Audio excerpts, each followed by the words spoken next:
induction motor features.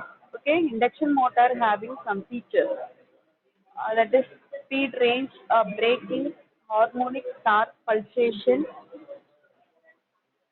then good power factor, core efficiency, reasonable cost, and the general points of that induction motor. Okay, these all are features must have in particular motor. That time only the motor will running smoothly. Otherwise, we cannot achieve the smooth output response from the induction motor. This is basic concept. Okay, each and every motor having uh, some specific speed to rotate and organize their entire setup. That will be called as a speed range.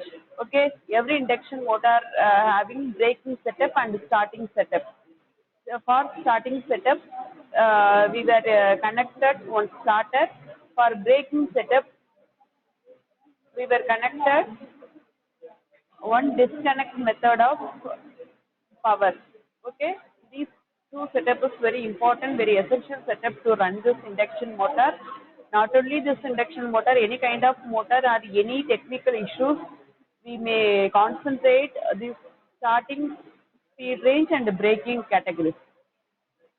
While you will give the input across that particular induction motor, we are look at some harmonics throughout that running position.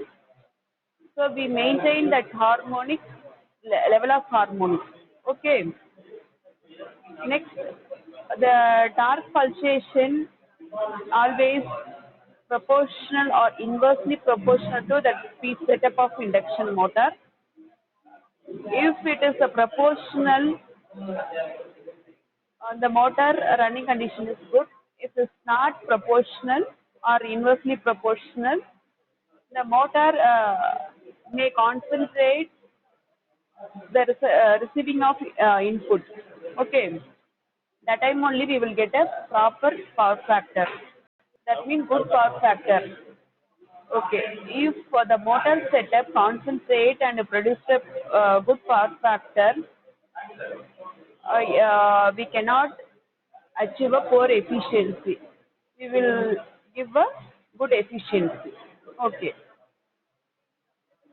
so these features inbuilt of that motor, it will make affordable as a reasonable cost. Okay, then it has some general categories. That's it. These all are features must present or must appear in the induction motor. That time only we will see a good result of that induction motor. Okay. The induction motor having some drawbacks. Already I said one rotor resistance. Okay, one rotor resistance connected to reduce or to control the speed while the motor running condition time. Okay, this resistance, inbuilt resistance having some drawbacks across that motor running conditions. The drawbacks are depends stator voltage control and rotor resistance control. Both the control categories can give us some drawbacks. The drawbacks depends efficiency of low speed motor, then limited range of speed control, then slip power is wasted in that particular motor because of resistance in stator control and rotor resistance control. So these 4 points are mentioned point on drawbacks of stator voltage control and rotor resistance control.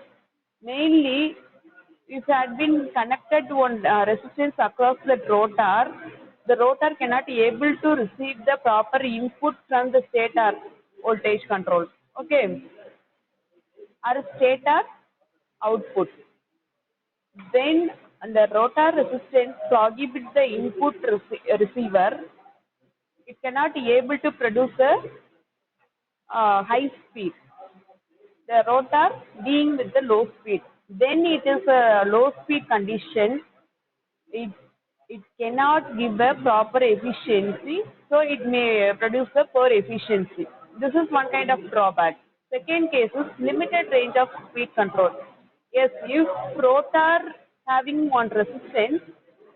The resistance could be limited or controlled or constructed by using the resistance across rotor so that the limited range of speed control is provided from the output of rotor. Okay, the being this speed control, we will achieve a poor efficiency. Meanwhile, at a low speed. Okay, these two conditions is may cause the slip power could be wasted in that particular motor. Okay. Then these three conditions can get into the stator voltage control and rotor resistance control along with. Okay. This is the this four main point is the drawback of this stator voltage control and rotor resistance control. We must recover this drawback into another way of this scheme. Okay, that way is called slip energy recovery scheme because already slip is wasted. I mentioned one point in that drawback. Slip power is wasted in that motor. Okay, we have to recover this slip power become the wasted. Okay, we must recover. So that we are going to see slip energy recovery scheme. The slip energy recovery scheme diagram related with the above diagram of speed control by rotor resistance variations. All our blocks are comes to explain under the condition of slip energy recovery scheme. So those three component in the sense current transducer, transformer, one feedback connection. These three components are to be introduced for recover the slip energy. Okay, remaining blocks are same. These compare the above topic. Okay.